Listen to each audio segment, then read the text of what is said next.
55 साल पहले की बात है। उत्तराखंड के पहाड़ों की हल्की सर्दी, हवा में झड़ती पत्तों की खुशबू और टिहरी बाजार की पुरानी गलियां। लोग अपना घर का सामान बेचने ले जाते, आटा, चावल और सबसे ज्यादा घर का देसी घी। टिप्पणी गांव टिहरी से 2 घंटे की पैदल दूरी पर था। गांव के लोग बाजार जाने को अपना फर्ज समझते थे। जो कुछ भी उनके खेत में उगता है उसे वे बेच देते और बदले में वे घर के लिए आवश्यक चीज़ें जैसे चीनी या नमक खरीदते हैं, क्योंकि वे ये चीज़ें अपने खेत में नहीं उगा सकते।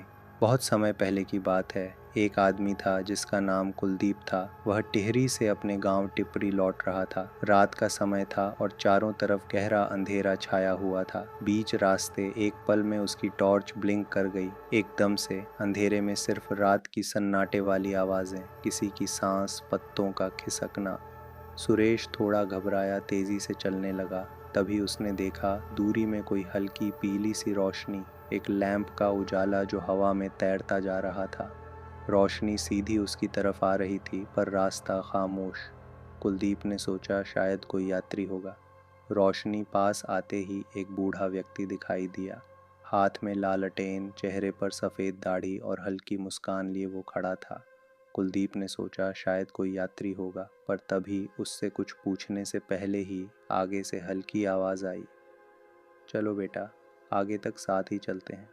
आवाज़ में इतनी नरमी थी कि इस अंधेरे रास्ते पर बिना किसी रोशनी के आगे बढ़ना नामुमकिन लग रहा था।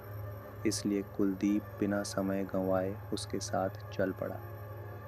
जब कुलदीप अपने गांव के पास पहुंचा तो बूढ़ा आदमी जो उसे रास्ता दिखा रहा था बोला, ठीक है बेटा, अब मैं चलता हूँ। कुलदीप मुड़ा ताकि उसे धन्यवाद कह सके, लेकिन तभी उसे एहसास हुआ कि उसके पैर हवा में हैं। वह दंग रह गया और जैसे ही उसने पीछे देखा, बूढ़ा आदमी कहीं गायब था, मानो वह कभी था ही नहीं। कुलदीप भागते हुए अपने गांव पहुंचा। पूरी रात वह यही सोचता रहा कि उसके साथ अभी अभी क्या हुआ था। सुबह होते ही उसने यह घटना गांव वालों को सुनाई। कुछ लोग जो कई बार रात में टिहरी से गुजरे थे, उन्होंने माना कि उन्होंने भी उस रहस्यमयी आदमी को देखा है। फिर गांव वालों ने कुलदीप को उस आदमी की कहानी सुनाई।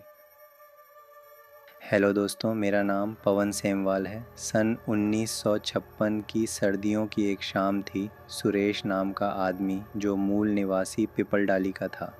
सुरेश सीधा साधा, मेहनती और दयालु था। उस समय टिहरी रियासत में महाराजा मनबेंद्र शाह राज कर रहे थे। सुरेश ने देखा, आज परिवार के लिए घर में आटा चावल नहीं है, घी बेचकर कुछ सामान ले आता हूँ। वह घी का एक छोटा मटका लेकर बाजार गया। धूप ढलते ढलते शाम ने उसके चेहरे पर पीला सा रंग चढ़ा दिया। रात जल्दी आ गई।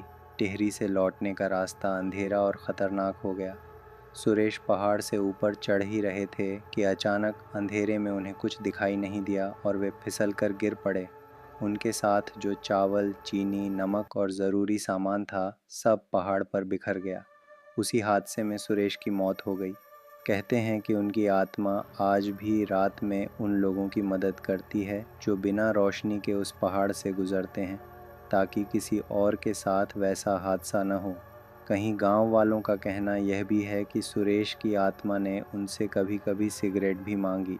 उस दिन के बाद से सभी स्थानीय लोग सुरेश की असली कहानी जान गए। जो भी उस जगह से गुजरता, वह सिगरेट, खाने पीने की चीज़ें या फूल चढ़ाकर दान करने लगा। और धीरे धीरे लोग अब उस इंसान से डरने के बजाय उनका सम्मान करने लगे, जिसे कभी डरावना माना जाता था। यह कहानी दी गई है दीपिका सेमवाल द्वारा। अगर आपके पास भी कोई सच्ची घटना पर आधारित कहानी है तो आप हमें भेज सकते हैं। धन्यवाद।